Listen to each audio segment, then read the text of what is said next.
saya berani diajak debat nih. Waduh, apa nih? Zaman sekarang disruption itu is dead. Semua orang melakukan inovasi sehingga akhirnya inovasi itu nggak ada.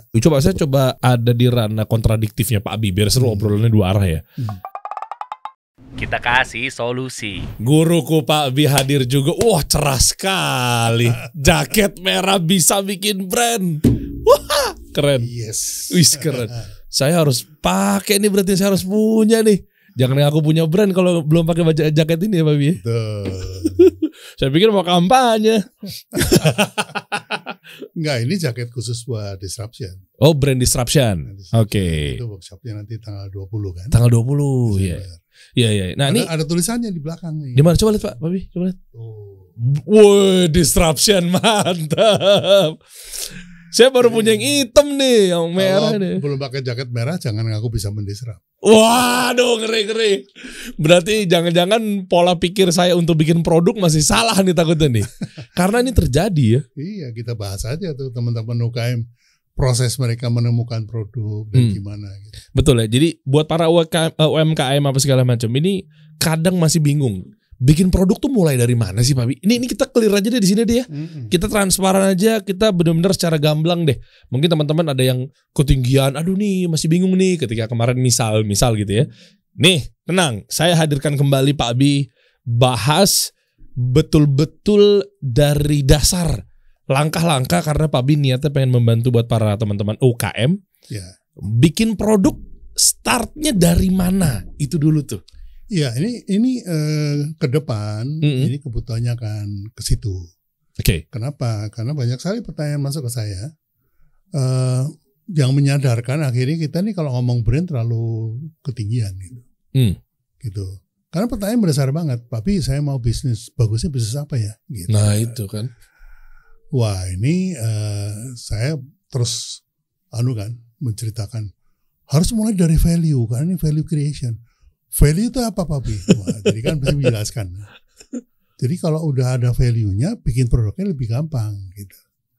Nah value itu misalnya saya mau bikin makanan yang mengenyangkan gitu. Value-nya mengenyangkan. Nah kalau udah ketemu mengenyangkan, tinggal dicari kan bahannya apa yang mengenyangkan. Bisa juga singkong, bisa juga ketela gitu kan. Jadi value-nya ditemukan dulu, baru produknya. Ternyata susah. Nggak nyampe UKM. Nggak nyampe. Jadi saya juga waduh ngelus dada gitu. Aduh. Nah tapi akhirnya ya udahlah. Faktanya nih, nggak cuma UKM sih. Korporat juga kalau bikin produk itu mulai dari nyontek. Nah, bener loh. Beneran? Karena nyontek itu adalah pekerjaan kita seumur hidup. Oke. Lihat orang lain ikut, lihat orang lain ikut. Lihat orang lain bikin podcast, kamu ikut bikin podcast. Iya juga sih. Ya kan? Nah, sekarang gini, bisa nggak sih podcast tuh nggak usah pakai kamera gini, nggak usah pakai mic ini, pakai HP aja 3 biji. Nah, podcast bukan? Oh bukan. Aduh, gini Pak Abi masalahnya kita ini takut nggak diterima nantinya. Itu dia. Kan yang namanya ayam geprek, ayam tepung, fried chicken gitu ya, ya begitu. Ya begitu. Iya. Jadi kalau kita bikin sok kreatif, sok inovatif, terus bikin beda, itu jangan-jangan nggak diterima sama pasar. Nggak laku lagi ntar. Itu. Jadi, nah ini dilema yang selalu dihadapi oleh teman-teman bikin produk. Oke. Gitu. Oke. Jadi nomor 1 yang mereka tentukan adalah gua mau masuk kategori ini. Jadi mau nggak mau, kalau gua bikin burger itu harus mirip sama punyanya Burger King atau McD. Iya lagi. Kalau dibikin bentuknya lain, ini bukan burger. Sementara mereka dituntut inovasi, gimana ya? Jadi kalau barangnya sama, karena UKM kan rata-rata kalau bikin produk itu dibuat semirip mungkin sama market leader, gitu. Nah begitu mirip, konsumen bingung. Kalau barangnya mirip, yang menentukan kemudian bukan barangnya lagi, harga. Yang murah yang dibeli akhirnya apa? Perang harga. Oke. Nah kalau udah perang harga ribut nih Pak Abi, gimana nih bikinin brand gitu. Oh gampang bikin brand mah. Gimana caranya Pak Abi? Bikin beda aja. Kalau burger bikin burger yang beda. bikin geprek yang beda. Lah kalau beda kan nanti dibilang bukan geprek. Kalau burger beda nanti dibilang bukan burger. Nah, takut dibilang bukan itu. Nah, ini menarik Pak Bi. Apakah kita main langsung ngegas inovasi aja? Artinya beda dari yang lain, beda, wes lah udah beda aja pokoknya. Itu atau tetap pakai value yang dimaksud mungkin dirunut dulu satu persatu. Jadi, gitu. Atau gimana tuh Pak Bi? Saya ada solusi yang selama ini saya pakai. Ya. Ini nggak cuma UKM loh. Yang namanya korporat juga nyontek juga awalnya. Nah, biarin aja dulu nyontek. Oke. Gitu. Biarin dulu nyontek sampai kemudian satu saat itu size-nya sudah cukup untuk kemudian kita masukkan value. Namanya added value. Value kita tambahkan. Jadi ini cerita nyata nih. Jadi ada satu alumni namanya Mas Agus. Dia bilang, "Papi, saya mau bisnis burger. Karena anak muda-muda itu suka burger." Oke, silakan. Terus menurut Papi, saya mesti bikin burger yang gimana? Gitu. Ya kalau burger itu, kalau bukan Burger King ya McD. Ya udah kamu bikin aja semirip mungkin sama McD. Wah, dia semangat. Dia seminggu kemudian balik. "Nih Papi, udah mirip sama McD." Gitu. Nah kalau mirip sama McD, kalau sama-sama mirip, ya mau nggak mau orang akan cari yang mana yang murah, gitu kan? Jadi gimana? Ya mesti bikin beda. Loh kalau beda kan nanti dibilang bukan burger gitu. Nah gini cara, yang namanya McD itu petisnya itu digoreng, bukan dibakar. Aslinya di Amerika dibakar. Oh, gitu. Nah kenapa kok dibikin? Karena menekan cost ya. Dibikin petis gitu yang udah makanan daging olahan gitu ya. Itu dipotong, dimasukin situ. Itu digoreng aja. Nah, seluruh dunia yang namanya McD ini punya 200.000 lebih restoran gitu. Setting dapurnya sama. Nah, sekarang kamu bikin sesuatu yang nggak bisa dibikin McD. Baru kamu unggul. Gitu. Gimana Papi? Ya udah kamu bikin aja petisnya dibakar. McD nggak mungkin bereaksi kemudian beli panggangan terus bakar, dia punya petis. Gitu. Itu satu. Yang kedua jangan pakai petis, pakai daging cincang beneran gitu. Seminggu lagi balik ke gua kalau udah bisa. Dia balik lagi bisa. Akhirnya dia bikin produk namanya Kebul. Jadi Kebul itu adalah awalnya nyontek dulu, udah gitu dibikin inovasi. Sekarang malah lebih parah lagi dia. Kenapa? Dia bikin panggangan beneran. Jadi toko yang lama, restoran yang lama ditutup karena tidak sepenuhnya dipanggang, sekarang dipanggang betulan semuanya. Akibatnya apa? Dia berani mengatakan bahwa saya beda. Tapi barangnya sama. Iya benar. Nah yang ada di pikirannya dia itu asal beda aja tapi tetap harus terstruktur dengan benar dong Papi. Iya, sehingga dia kemudian melahirkan kategori baru. Nah ya. Bukan lagi burger biasa, burger bakar. Nah dia kalau udah siap, dia mau franchising. Nah ini kan suatu cara berpikir yang menurut saya runut dan tidak menghilangkan potensi pasarnya gitu. Jualan burger dulu gitu. Sama dulu, ini burger sama gitu ya. Kemudian dibakar, jadi punya kelebihan. Itu yang saya bilang, kalau mau bikin brand tinggal nambah yang tuh itu. Berarti ini ada hubungan dengan positioning juga ya? Positioning. Iya kan hubungannya kan? Yeah. Karena kalau cuma sekedar tanpa yang itu kan burger yang apa gitu kan. Kalau tanpa itu ya yang membedakan Anda dengan yang lainnya apa? Betul. Dan itu yang kita garapkan bukan pasarnya, yang kita garapkan benak konsumennya. Memang brand kerjanya di situ. Kalau produk kerjanya di mulut kan. Iya. Masuk mulut itu baru kerja dia. Tapi kalau brand itu masuk kepala baru kerja. Makanya kalau tanpa brand produk lagi, ujung-ujungnya harga lagi. Contoh itu kayak teman-teman bilang, "Papi, saya ikut kursus nih, ikut pelatihan." "Apaan?" bikin ayam geprek Papi. Wah bagus. Yang ngajar ahli geprek semuanya. Wah, gitu kan. Ahli geprek semuanya. Terus sampai saya ikut pelatihan berkali-kali untuk bisa bikin ayam geprek gitu. Terus konsepnya apa? Dibikin semirip mungkin sama geprek yang sudah ada. Oke. Karena gurunya ngajarinya begitu kan. Iyalah. Akhirnya ada 1.000 murid bikin geprek sama semua. Yang terjadi apa? Perang harga. Iyalah. Gitu. Bahkan pelatihannya ikut sama kementerian loh. Makin lagi tuh. Iya kan. Wah, jadi semua orang bikin ayam geprek.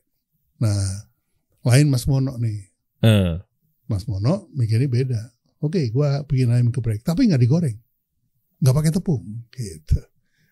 Ayam bakar, dibikin geprek. Jadi beda nih. Jadi masih dibilang geprek, cuman beda di inovasinya. Biasanya digoreng tapi ini dibakar. Nah, itu salah satu terobosan gitu. Maksudnya, Iya. jadi cara berpikir tuh yang penting kita mindsetnya itu benar gitu. Jadi nyontek nggak masalah, karena mau masuk ke kategori itu ya mau nggak mau harus mirip dia dulu. Nah setelah mirip baru kita ciptakan perbedaannya. Meskipun itu agak telat nggak apa-apa Babi ya? Nggak apa-apa, yang penting berani beda.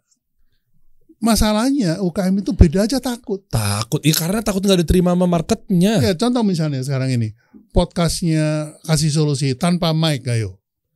Ya enggak sih kayaknya. Jadi bukan podcast. Tapi kalau dengan ngakalinnya podcast yang untuk membantu agar bisa bikin brand atau bisnis, podcast yang portable. Oh, oke. Kamu bisa siaran nggak cuma di studio ini aja. Di pantai, pinggir pantai gitu ya. Keren kan? Iya. Bikin dong. Boleh nanti kita bikin. Udah ada gurunya, gampang.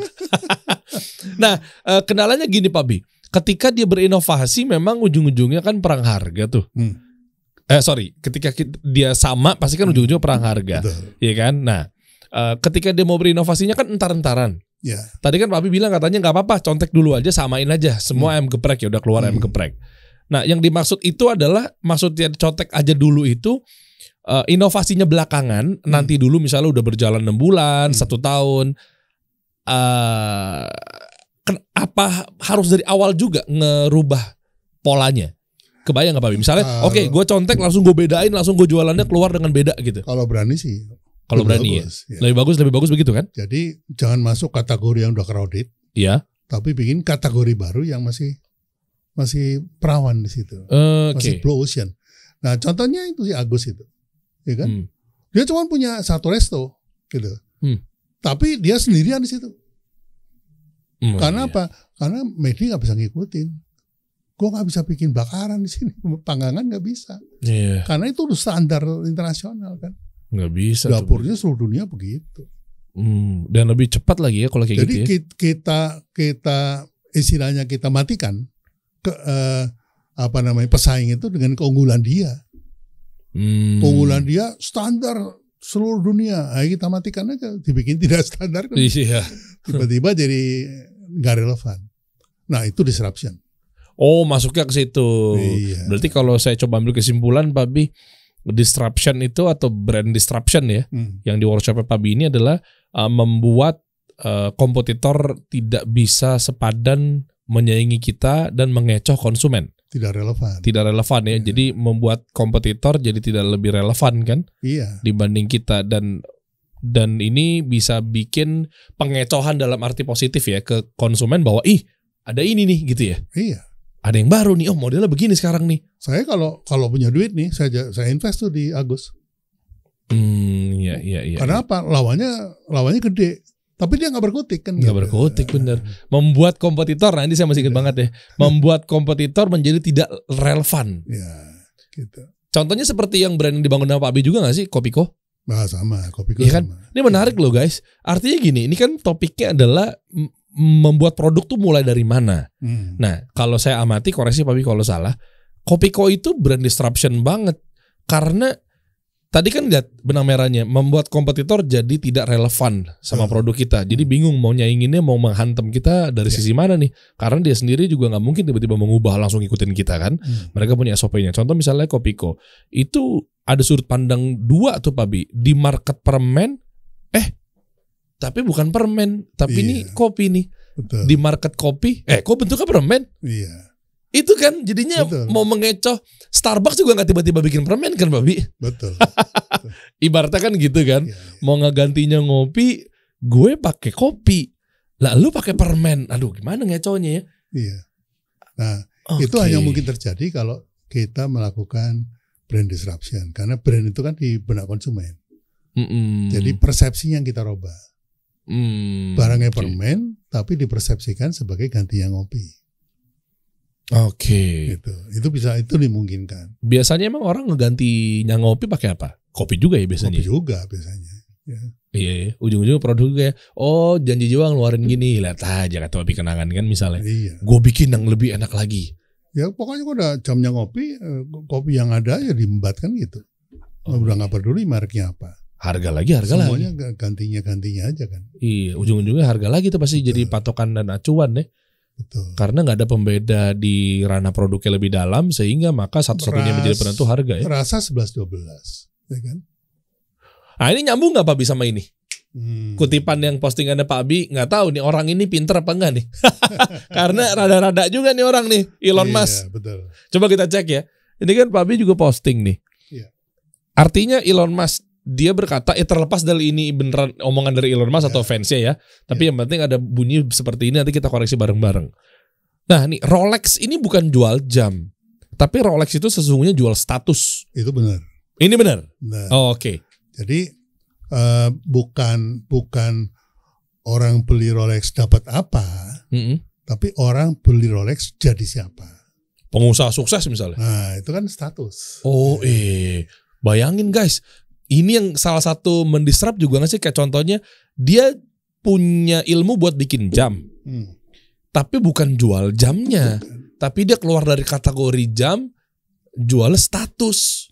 Nah kalau UKM bikin jam, dia pasti yang dijual itu ini tepat waktu, paling tepat di dunia. Iya. Emangnya jam 10-nya Rolex sama jam 10-nya yang lain itu beda, sama kan? Sama. Rolex sama Fossil misalnya. Sama Casio sama gitu. Ya. Jadi kalau dijual sebagai jam, dia nggak ada bedanya sama yang lain.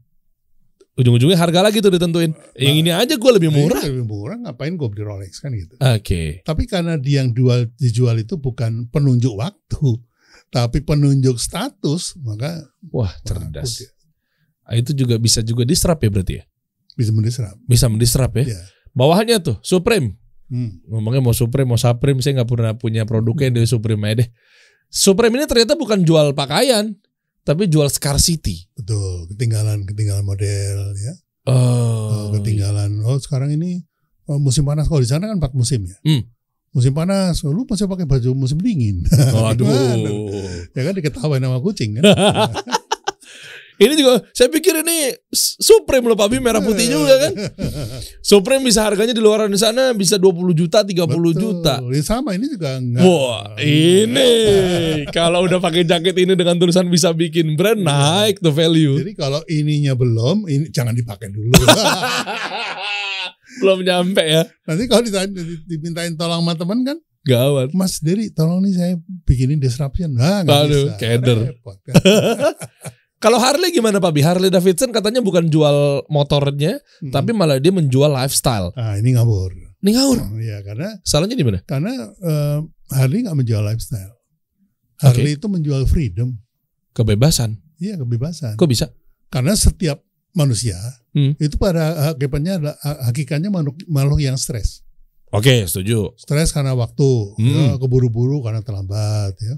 Sampai di rumah terlambat dimarahin istri. Ya. Kemudian sampai di kantor terlambat dimarahin sekretaris. Jadi apalagi seorang CEO ya, kejar target, stres. Dia perlu pelampiasan. Oke. Jadi dia perlu sesuatu yang membuat dia merasa bebas. Caranya? Oleh karena itu si Harley jualannya kan dia bilang, road is long, life is short. Terus? Start riding. Oh, melepas ngerilisnya tuh di situ. Umur lu tuh pendek, jalanan tuh panjang. Ngapain lu diem di bangku terus? Gitu. Udah umur lu pendek, perjalanan lu pendek, lah selesai deh. Nggak lihat apa-apa kan? Iya. Oke, makanya dia melampiaskannya. Oh, berarti di Harley itu juga bisa mengangkat sisi manusia, sisi lain di balik itu adalah tentang orang-orang yang doyan berontak. Iya. Oh tuh ya, rebel-rebel gitu di Harley tuh ya? Nggak usah gitu, orang anak sekarang aja dikit healing kan? Ya kan? Oh iya. Itu kan stres. Yang dijual itu stres. Hubungan sama motornya apa? Itu kan bom. Oh, di mana-mana orang naik Harley itu nggak pernah ugal-ugalan. Iya. Pasti ugal-ugalan. Iya lagi. Kenapa? Karena dia merasa free, bebas gitu. Gua nggak terkekang lagi nih. Wah, nggak peduli yang istri ngomel, sekretaris ngomel, wah, ajar terus. Tahu-tahu sampai Malaysia. Gitu. Oh iya bener. Ya kan? Ya. Oke, ya bener, bukan lifestyle ya. Jadi dia yang dia jual itu value. Ini yang diomongin dari value ya. Oke. Rolex menjual status itu value. Oke. Kemudian Supreme menjual scarcity, model dan segala macam itu value. Harley Davidson menjual freedom itu value. Value-nya Harley Davidson itu freedom. Oke, artinya kalau sampai pencapaian merek kita nih berubah jadi brand, harus kita mengangkat di titik value. Harus ada value-nya. Kalau nggak ada value-nya, nggak ada manfaatnya, nggak ada loyalitasnya, ya nggak ada apa-apa. Nggak jadi brand. Iya. Masih merek tuh ya. Masih merek. Karena belum nempel di benaknya konsumen karena berat. Oke. Apple ini katanya nggak jual elektronik atau mungkin ya si produk handphone nih gitu ya, tapi jual simplicity and style. Bener nggak jual itu salah? Salah ya? Ini kayaknya bukan Elon Musk beneran nih. Elon aja nih kayaknya. Elon asal kelakon nih kayaknya nih. Ini siapa sih? Tapi emang bisa jadi dia juga sih, Pak Bi, karena dia pun juga kadang suka ngawur. Dia bukan Elon Musk, Selon. Karena dia juga suka, aduh ya Allah, hidupnya dia nih, kita suka ketawa ngelihat kelakuan-kelakuannya. Jadi kembali ke Apple, Apple itu menurut Steve Jobs itu dia jujur sih orangnya. Waktu memperkenalkan campaign-nya dia itu, yang Think Different itu, dia bilang kita ini melihat Nike. Nike itu jualan sepatu, tapi nggak pernah jualan sepatu. Oke. Nggak bilang soulnya lebih tebel, ini lebih ini, salam nggak ngomong gitu. Empuk apa segala macam gitu. Iya, jadi Nike itu yang dia jual adalah dia itu menghargai atlet yang berprestasi dunia. Oh ini value ini. Value kan? Jadi atlet itu bisa berprestasi karena dia nggak pada hari itu jadi juara. Ya, berdarah-darah. Dia bekerja keras dulu kan, berbulan-bulan, bertahun-tahun, sampai akhirnya jadi juara. Nah, Nike itu selalu menemani dan menghargai perjuangan itu. Pokoknya kamu sampai jadi juara, kamu akan saya temani terus. Gitu. Itu value-nya Nike, kata Steve Jobs ya. Oke. Nah, Steve Jobs juga kemudian merancang value-nya Apple itu adalah dia menghargai orang-orang yang berpikir beda, think different, untuk mengubah dunia menjadi tempat yang lebih baik. Gitu. Jadi bahkan Steve Jobs berani mengatakan bahwa andai kata si Albert Einstein itu masih hidup, dia pakainya Apple. Gitu. Kenapa? Kamu kalau tidak berpikir mengubah dunia, jangan pakai Apple. Gitu. Bikin movement, gerakan dia bikin. Exactly. Keren. Oh iya, pantesan dia bisa jual harga tinggi, nggak kena kubang perang harga, macam-macam market tuh dengan memiliki perilaku yang sama tentunya. Jadi kalau kamu pakai ini, kamu menyatakan diri, saya siap mengubah dunia. Saya berpikir beda, bos. Iya. Untuk mengubah dunia menjadi tempat lebih baik. Dunia yang mana? Dunia gue sendiri. Karena masing-masing orang punya dunia. Iya. Ya benar juga ya. Kita ke iBox, ke Digimap, kita nggak pernah nawar tuh, Babi. Iya. Istilahnya kan begitu kan. Bahkan ada yang rela jual ginjal buat dapetin iPhone. Kita nawar dia tersenyum aja kita tersinggung. Lo katanya gue kere. Oh iya. Nah makanya kalau udah di titik itu, kita udah bisa jual harga tuh lebih tinggi ya. Betul. Jadi perang harga udah nggak ada. Karena orang mengejar value-nya. Orang itu fanatik sama value-nya, bukan fanatik sama harganya. Bukan fanatik sama diskonnya. Bukan fanatik sama harga coretnya. Nah, kasus untuk Energen sama nggak tuh Pak Bi? Nih saya mau nanya nih. Energen itu kan bilangnya minum makanan bergizi. Di market minuman, lah kok tapi makanan ya? Ya. Di market makanan, bentar, ini dia berupa minuman ternyata. Itu apakah menjadi brand disruption juga tuh atau seperti apa? Jadi itu cerita lama ya. Pada waktu saya megang Mayora itu kan pembicaraan sama owner, itu dia mengeluh. Wah Pak, ini saya kan produksi biskuit Roma nih. Itu kalau biskuit yang hancur kan nggak bisa masuk ke dalam itu packnya kan. Oh oke. Gitu. Terus ini jadi sampah selama ini dibuang. Coba Pak Bi pikirin bisa jadi apa nih? Saya bilang tinggal dikasih susu jadi ini. Gitu. Cerdas sekali Bapak guru satu ini ya. Tapi itu ngomong iseng-iseng warung kopi gitu. Jadi saya nggak nyangka. Lah itu jadi. Nggak jadi. Minum makanan bergizi gitu kan. Betul. Dan dulu saya bikin iklan. Karena biskuit Roma itu ada yang kecil. Dia keluar yang kecil kayak Oreo gitu. Tahu.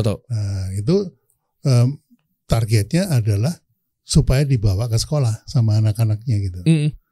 Nah gimana caranya supaya bisa ngasih bekal? Ya waktu sarapan dia nggak sempat karena telat bangun, telat siap-siap. Akhirnya, ayo sarapan dulu, mana sempat ya begitu. Oh iya. Terus dikasih, nih buat bekal, gitu di jalan, dimakan di jalan, maksudnya begitu. Nah iklan itu nggak keluar. Keluarnya di Energen. Oh. Konsepnya sama persis. Jadi, sama persis tuh. Nah ini kadang-kadang, makanya kadang-kadang kalau jadi ini teman-teman kreatif agency ya, jangan terlalu kreatif lah. Bahaya ya. Bahaya gitu. Diambil tuh. Gitu. Kadang kita kalau jadi agency bilang ke klien begini kampanye begini gitu kan, brandingannya begini dan lain sebagainya. Terus si klien puas, penjualan membludak. Berhenti nggak pakai kita lagi. Iya. Karena dia udah terlalu kaya. Itu dia. Ngapain pakai agensi lagi? Kopi-kopi gitu. Emang iya ya? 3 bulan. 3 bulan? 3 bulan campaign udah pabrik tidak bisa memenuhi kebutuhan pasar. Oh, demand lebih tinggi daripada supply. Betul. Bisa begitu. Itu dia. Kadang-kadang nyesel juga saya ngasih ide. Coba gue pirit-pirit gitu kan. Tadi kan lama nih. Gue dapet fee terus kan. Gitu. Agency hotline-nya Pak Abi itu legend. Dari Sabang sampai Merauke saya tanya orang-orang yang berkonten saat ini pada tahu loh hotline. Iya kan waktu itu ya. Hobi yang garap kepinteran. Tapi kan cuan Pak begitu berhasil. Tapi nggak panjang ya. Cuman 3 bulan kan budgetnya berapa sih? Fee-nya sekian persen. Iya. Kalau dia kita bikin 5 tahun baru laku kan, terus ngejar terus kan, rumput kering terus kita kasih. Tuh teman-teman kreatif agency itu. Kita bikin workshop aja Pak Bi khusus agency. Seru loh. Boleh tuh. Iya, setuju gak teman-teman? Bagaimana bikin ide kreatif yang tidak terlalu kreatif. Jadi bisa panjang umur Anda. Iya, khusus anak-anak agency menarik tuh teman-teman. Jadi agency juga tahu gimana caranya. Minimal pitching dulu deh. Ya. Cerita Pak Abi kan kalau pitching sama klien aja kan totalitasnya dengan ilmu ya, totalitasnya nggak cuma sekedar rame gitu ya. Ya kan. Nah, ini kita balik lagi mengenai produk Pak Abi. Ketika kita sudah dapat nih kira-kira pembedanya ini, pembedanya itu gitu kan udah dapat sehingga nggak pengen kecemplung di kubangan harga, perkubangan perang harga. Lalu mengenai sampai ke titik launchingnya gimana tuh Pak Bi?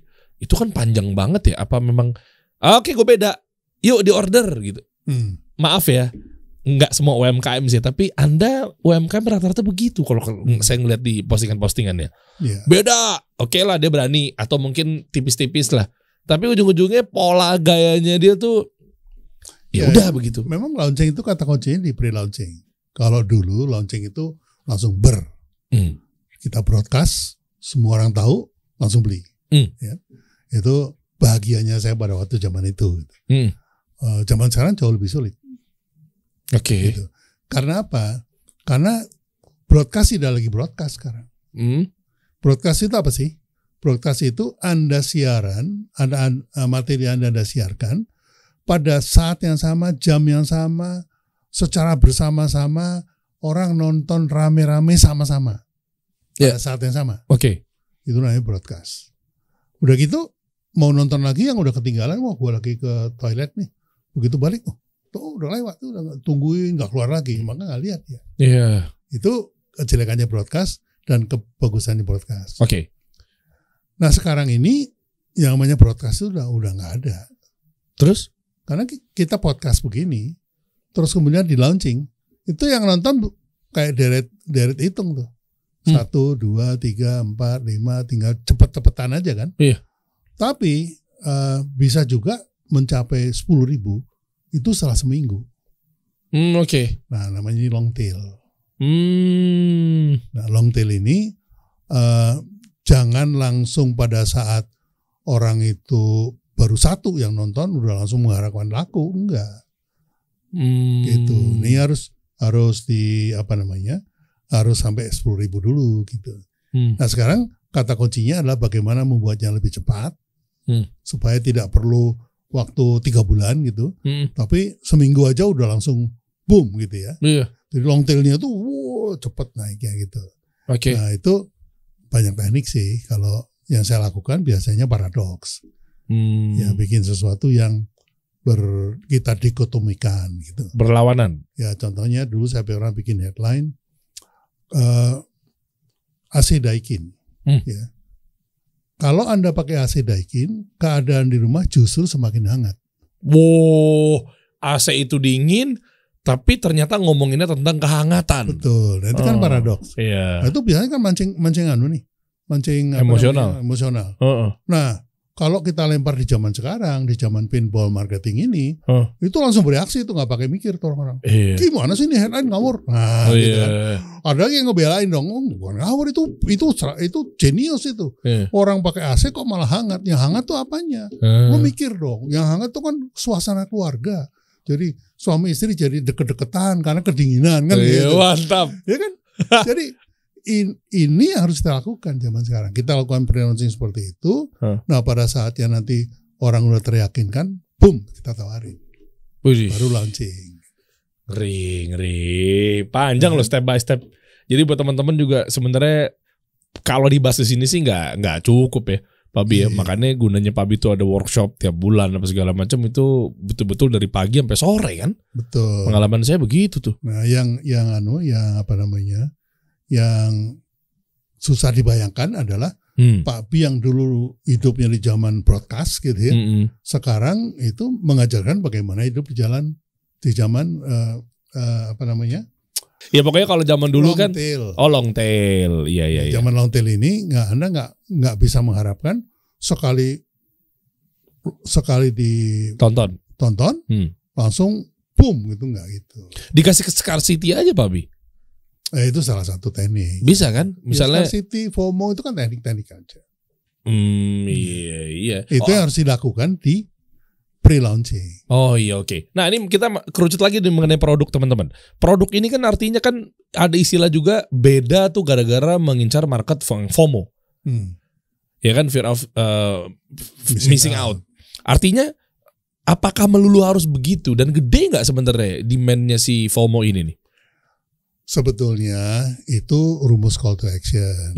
Jadi FOMO ini adalah salah satu call to action. Karena FOMO ini nggak cuma satu nih. Ini kan yang digenjot sama Mas Yuswadi ini kan FOMO-nya doang. Padahal ada FOMO yang lain. Ada fear yang lain kan. Contoh? Fear of missing out, fear of lefting behind, fear of apa gitu. Banyak fear itu banyak sekali. Ya kan? Ada orang yang takut ketinggalan cerita, ada orang yang takut ketinggalan berita, ada orang yang takut nggak kebagian, ada orang yang takut telat. Gitu. Jadi banyak sih kalau kita gali yang namanya fear ini. Iya. Dan fear itu memang cikal bakal dari call to action. Kalau alumni saya tahu lah.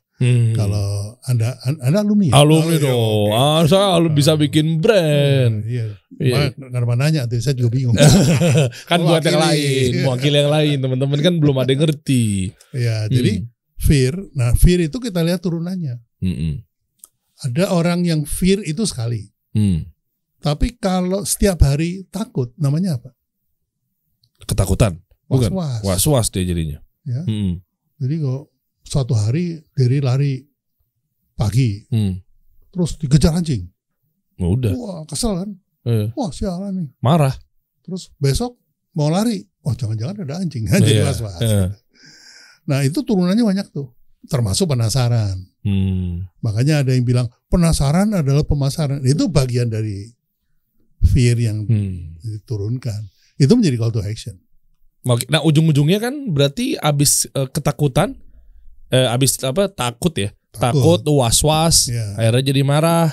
Tapi kan bisa jatuh cinta juga kan, Babi? Nah, itu tergantung surprise yang kita bangun. Gitu. Jadi kalau kemudian setelah marah dia ternyata, kok nggak seperti yang gue marahin ya? Nah, itu. Ternyata anjingnya baik loh. Iya. Kasih es krim lagi anjingnya. Tuh, kalau di sudut pandang alumni saya jadi tahu tuh teman-teman rumus call to action nih kan. Ini buat mewakili teman-teman nih harus banget belajar sama Pak Abi. Dari mulai dia takut, was-was, marah, akhirnya dia kasih surprise moment sehingga ternyata di luar dugaan. Nah, yang salah itu adalah call to action dianggap ajakan. Atau kebalikan, ajakan dianggap call to action. Ayo kita banjiri, ayo kita serbu, ayo kita ini. Ayo kita jangan. Jadi kata ajakan tuh malah counterproduktif. Contoh, jadi lagi pulang sampai di rumah lihat anaknya tidur. Terus kan harusnya belajar ya. Ayo bangun. Ayo bangun. Kan harusnya kamu belajar. Ayo belajar gitu kan. Biar pintar. Itu malah tidak menggerakkan dia loh. Dia tidur lagi. Iya juga ya. Lagi enak-enak tidur tiba-tiba ayo belajar. Ya berat lah Papi. Betul. Jadi kata ayo itu belum tentu mengajak. Terus gimana cara menakutinya dulu kalau stepnya itu sebelum dia jatuh cinta, kasmaran gitu kan? Iya. Kan tadi kan urutannya harus dibikin fear dulu. Kalau kondisinya lagi tidur dibikin fear-nya gimana Papi? Ya dikasih bau-bau makanan enak kan bangun. Oh ya. Ya ketakutan nggak dapat makanannya nanti. Iya, ini kalau kamu nggak bangun nih buat papa loh. Oh iya benar.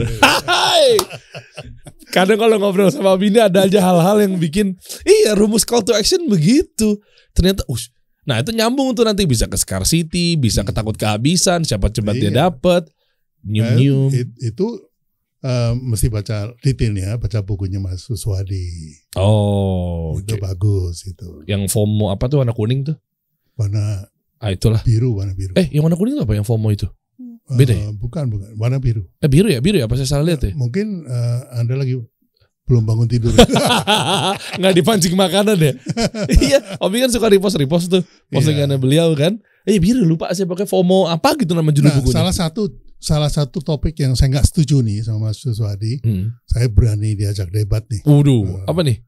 Dia bilang bahwa zaman sekarang itu disruption itu is dead. Oke. Jadi karena apa? Karena inovasi itu udah ada ruangan lagi sekarang. Katanya semua orang melakukan inovasi sehingga akhirnya inovasi itu nggak ada. Oke. Karena sama terus gitu. Ujung-ujungnya akan sama lagi. Iya. Nah ini menarik Pak Abi. Saya coba ada di ranah kontradiktifnya Pak Abi biar seru obrolannya dua arah ya. Beliau bilang seperti itu. Ada 10 pelaku usaha. 10-10-nya menginovasikan produknya karena pengen keluar dari kategori, ya kan, biar nggak dibilang tumbler lagi, biar nggak dibilang permen lagi, padahal bikinnya permen, tapi ada kopinya gitu kan, gantinya ngopi, akhirnya dia dipandang di sudut pandang kategori permen udah bukan permen nih gitu kasarannya. Nah kalau semuanya memiliki pemikiran yang sama, yang ujung-ujungnya 10 pelaku, 20 orang, 30 business owner lah, apa terus sampai ribuan. Mengacunya kepada seperti itu. Akhirnya semua jadi bikin permen rasa kopi. Sama semua. Sama semua dong jadinya.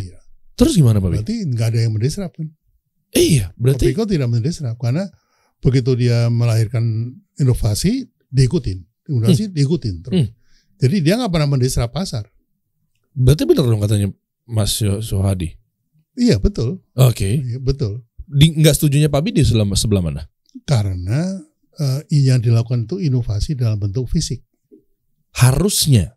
Inovasi di benda konsumen. Oh iya. Iya bener juga sih. Jadi yang kita disrupt itu benda konsumen. Jadi ngedisruptnya bukan cuma sekedar produknya. Iya. Gepreknya direbus misalnya. Iya, makanya saya bilang brand itu membuat dua produk yang sama menjadi nampak beda. Oke. Barangnya sama. Wah ini ilmu nih. Barangnya sama. Iya nih. Dengan adanya brand, dengan adanya value, barangnya jadi beda. Saya ambil relaksa permen. Saya ambil kopiko permen. Tapi kopiko jadi beda tuh. Iya, karena dia ganti ngopi. Relaksa tidak. Wah cerdas. Yuk ikut yuk workshop yuk. Aduh, mantap nih. Kadang banyak sesuatu yang beda kalau di workshop Pak Abi nih. Iya. Tanggal 20 Desember lagi. Bentar lagi nih. Iya betul. Iya nih bocoran.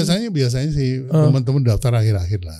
Mepet tuh biasanya. Mepet itu kan. Sebenarnya banyak sih saya pengen gali dulu nih sebelum bahas workshop Pak Abi nanti di tanggal 20 Desember insya Allah. Nah, terkait produk ya Pak Abi ya. Gimana tuh pada UMKM tuh kadang biasanya penyakitnya keplesetnya di mana sih Pak Abi ketika bangun produk tuh nyusunnya tadi udah kita telah tuh kita bedah satu persatu mengenai ini buat produk yang sama kategorinya tapi jadi beda gara-gara brand di mata konsumen gitu. Betul. Selain itu biasanya apa penentuan harga masih menjadi pengaruh nggak sih buat mereka? Ada harga pasaran misalnya. Apa harga ditinggiin aja gara-gara udah beda tinggiin aja kalau gitu harganya. Biasanya sih yang lagi ngetren ya. Yang lagi laku nih, lagi rame nih, lagi seru nih gitu. Terus ikut jualan. Jadi basicnya sebetulnya kalau di dalam workshop saya selalu saya jelaskan bahwa orang bisnis itu kan cuan. Iya. Nah, cuan itu baru ada kalau ada transaksi. Iya. Nah, transaksi itu baru ada kalau ada traffic. Pada dasarnya semua orang tidak mampu bikin traffic. Gitu. Boleh nebeng nggak? Nah, justru yang terjadi pada nebeng traffic. Kalau Anda misalnya bikin lumpia tapi nggak bisa ngundang orang teman-teman untuk datang beli lumpia, maka Anda buka lapak di kaki lima kan. Nebeng aja di situ. Nebeng traffic di situ. Nah, jangan kata UKM. McD aja pada waktu pertama kali masuk Indonesia, dia nebeng trafficnya Sarinah. Iya, bener. Ngeliat traffic gedenya di perempatan Sarinah Tamrin tuh. Betul. Tinggal kemampuan dia untuk attract. Bikin atraksi apa nih ya? Topeng monyet atau apa? Kebetulan dia punya Ronald McDonald. Tahun 91 siapa yang kenal burger? Iya. Apa itu makanan? Gitu. Atraksinya yang dilakukan oleh McD pada saat itu adalah naruh patung Ronald McDonald di atas rooftopnya nggak sih Pak? Betul. Oh iya bener tuh legend tuh. Terus ada Padi kan manggung di atas. Betul. Band Padi tuh. Udah lahir belum Aldan? Belum lahir. Ada nomor berapa? 24, 98. Oh itu cuma beda tipis lah. Iya kan dulu kan nggak taruh begituan tuh. Terus buat sesuatu digenteng di rooftop. Betul. Itu atraksi tuh ya masuknya Pak Bi ya.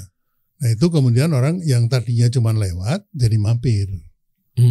Nah pada waktu mampir itu diharapkan produknya bisa bikin surprise. Wah ternyata enak, wah ternyata ini.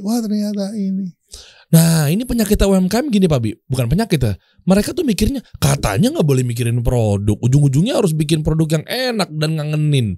Nah itu kalau, mereka masih misleading nih Pak Bi. Kalau jualan makanan harus enak. Itu sih gak usah diomongin lagi. Oke. Kalau gak enak jangan dijual. Oke. Ya kan gitu. Betul. Tapi kampanyenya tuh tetap isinya tuh ada value-nya kan? Value yang dijual value. Iya sih namanya makanan rukun sebuah makanan ya. Iya memang harus enak. Kalau nggak enak kok jangan dijual. Kenapa? Dibuang aja. Kok nggak enak kok dijual. Iya benar-benar. Lu aja nggak mau makan apalagi orang lain. Iya.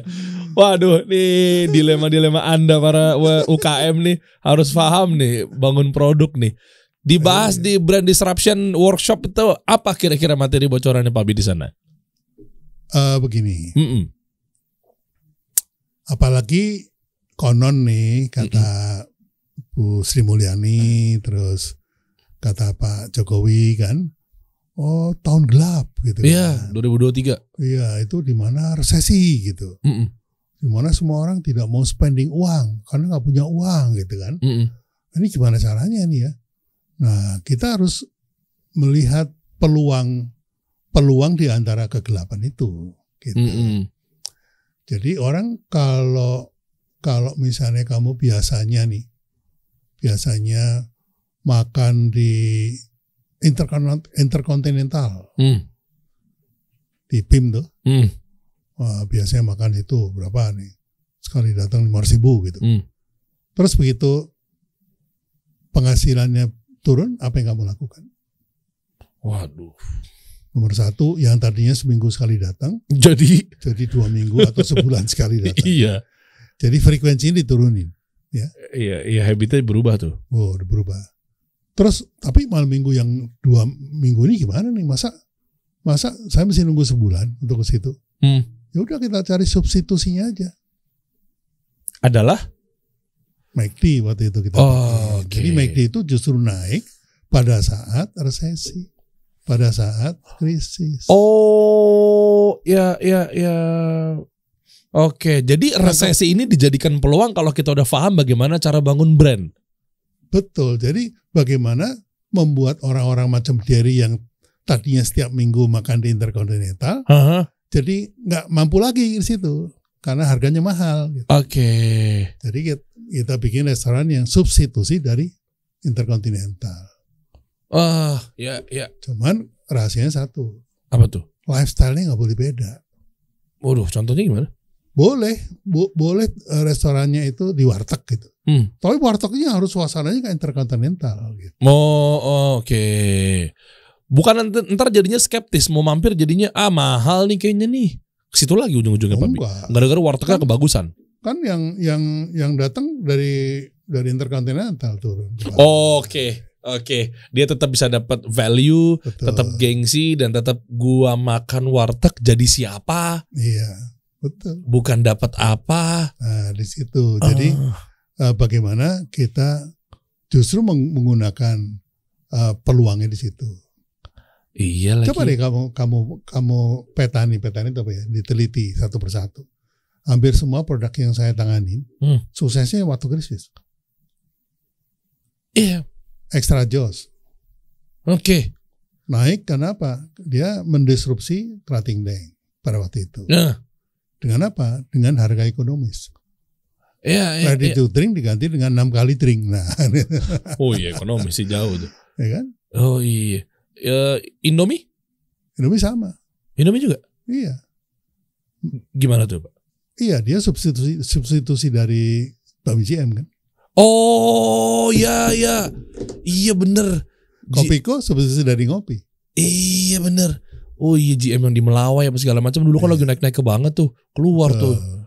Oh iya.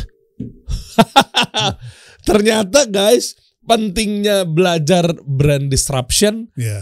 Tujuannya tuh itu loh. Banyak orang nggak sadar di situ. Paling situ. tidak keluar dari kegelapan lah. Iya, benar. Kalaupun tidak mendisrupt market atau mendisrupt pesaing, ya paling tidak atau memonopoli pesaing, paling tidak keluar dari kegelapan. Iya, benar. Dan tadi membuat kompetitor jadi nggak relevan. Caranya begitu. Nggak mungkin tiba-tiba Bami GM terus ada sasetannya gitu buat menghantam Indomie. Makanya di sini di market bakmi, kok dibungkus ya? Iya. Gitu kan? Betul. Jadi bikin kompetitor nggak relevan dan ada pengecohan buat si market. Ini peluang buat UKM gede banget. Iya itu loh maksudnya loh. Karena kan katanya Anda mau coba mendowngrade tapi tanpa menghilangkan value. Betul. Ya itu tuh. Ayo cakep ya. Melek nih mantep nih. Dapat jaket warna merah ini. Contohnya nih teman-teman yang pada punya alumni yang pada punya bisnis ini frozen food. Ya kan kemarin justru waktu pandemi kan malah naik. Iya. Ya kan? Iya. Itu subsidi dari apa? Apa aja tuh biasanya, Babi? Nah kan biasanya dine in. Pada dine in, makan nggak boleh sama pemerintah. Ini apa? Dimsum tuh. Ya kayak gitu-gitu kan. Apa yang inter sih? Imperial dimsum. Nah, kan misalnya nggak boleh makan di restonya. Tapi ternyata kita makan dimsumnya di rumah tuh. Gitu. Itu semua dikasih tahu Pak Bi? Jangan dibocorin sekarang. Ya. Boleh detail tuh ya nanti ya. Iya. Workshopnya di mana Pak Bi?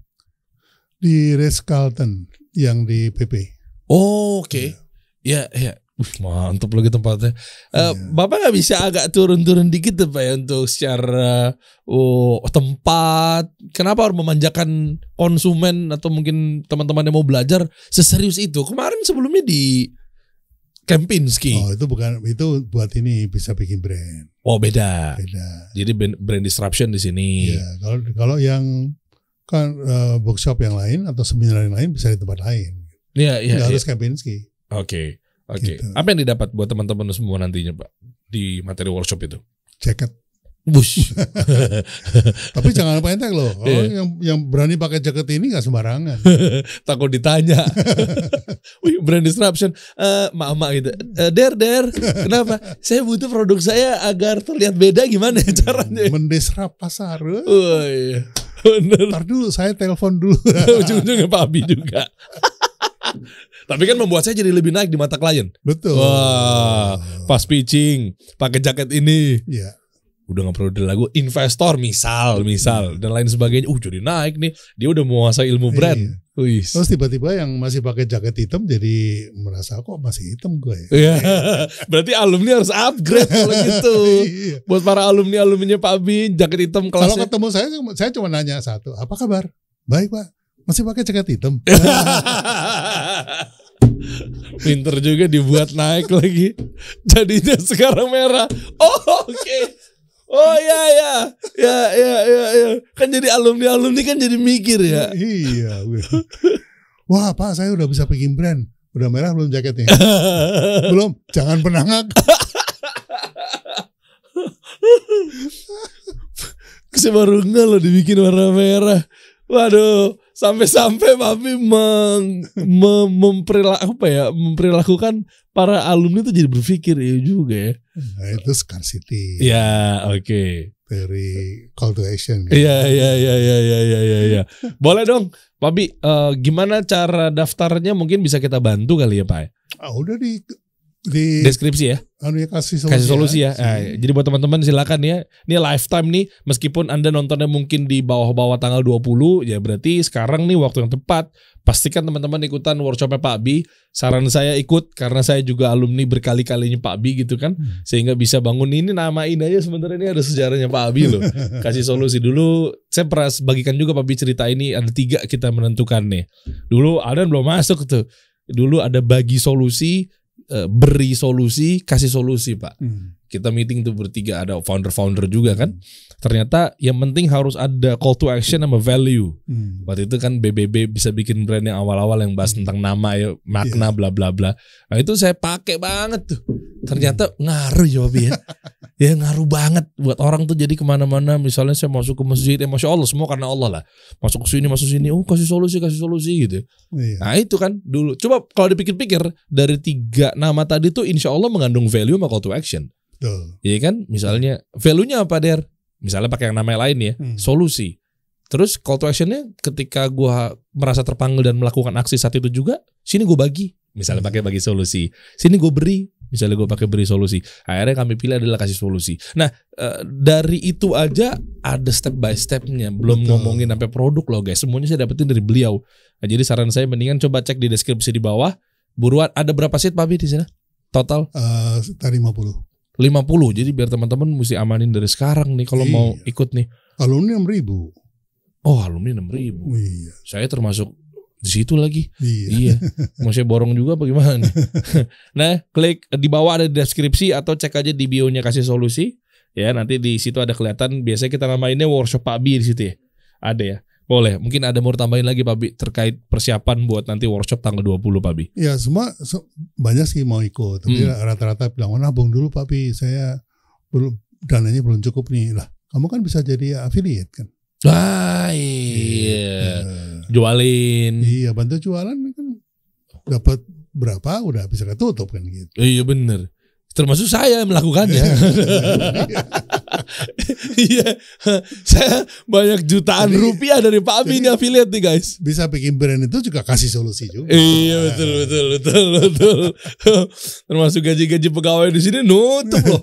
Iya loh. Iya Masya Allah emang. Boleh lah nanti kita ketemu buruan. Paling lambat tanggal berapa Pak Bi? Ini nggak tahu soalnya kan bisa jadi teman-teman nonton ini di tanggal berapa menuju sebelum tanggal 20 bahkan last minute. Ya kalau daftarnya telat, saya nggak jamin kalau jaketnya masih ada, itu aja. Ya Terus Terus? yang hitam ntar. dapat yang hitam kayak punya saya dong. Saya harus tukar juga, saya harus ganti nih sama warna merah nih. Tapi Jadi kalau waktu reuni kelihatan. ya kan, aduh, ya, level-level siapa yang hitam, ya. keilmuan yang udah naik kamu belum. Saya masih hitam. Guys, yang udah merah siapa aja nih? Ini siapa nih yang udah pakai nih? Bawa coba lihat dan lihat di postingan feed yang terakhirnya Pak Bi. Tuh kan? Dia udah pakai deh. Siapa sih Pak Bi? Kasim. Oh Mas Kasim. Orang dalam. Oh, dia udah Curang. Dia udah sering. Udah sering Ikut ikutan. disruption. Dia pernah panitia dia. Panitia. Sampai hafal dia. Sampai ya. Yang dia tanya cuma, Pak nanti yang berikutnya ini bedanya apa? Kurang ajar. Saking udah seringnya. Sama kayak baca buku kan, buku marketing. Wah, yang buku pertama dibaca 20 bab dibaca semua. Iya. Begitu buku yang kedua dilihat nih, yang udah gue baca yang mana kan gitu. Iya. Oh ini nggak usah nih, tinggal 3 lagi gitu. Oke. Buku ketiga udah tinggal 1 lagi. Iya betul. Tinggal cari bedanya aja apa sih dari 3 buku. Iya. Yuk nih untuk cek aja postingan ini kalau dibuka ada apa di sini? Ada nggak? Keterangan juga ada di sini. Ada. Oke. Ya ini penting nih. Oh iya tuh kan. Apalagi tentang fenomenal PHK loh. Banyak ternyata Pak Bi yang kena PHK massal, badai PHK kemarin tuh ternyata mereka ada yang bilang ini adalah momen yang tepat untuk ngebangun usaha. Ya. Nah ini waktu yang tepat juga untuk belajar nih. Betul, dan tiap hari saya ditanya itu, Pak Bi saya mau buka usaha yang terbaik, mau usaha apa gitu. Waduh, tiap hari saya ditanya gitu, waduh. Iya. Gitu. Karena berarti kan emang kenapa? Saya siap-siap aja karena tahun depan udah kena PHK kayak gitu. Wah, mesti ancang-ancang dari sekarang. Yang ada sayang cuma ngabisin duit pesangon doang tapi nggak jadi apa-apa kan sayang banget. Ikhtiarnya nggak tepat teman-teman. Iya kan kayak saya dulu main ngegas-ngegas dari uang pesangon. Iya kan waktu itu kan radio sempat tutup lah pada saat saya di radio tuh dapat tuh pesangon. Habis ratusan juta nggak jadi brand. Iya, Karena waktu itu ilmunya belum ada Pak Bi. Belum ketemu Pak Bi waktu itu. nggak jadi apa-apa, cuman isi WC aja. Kita kasih solusi.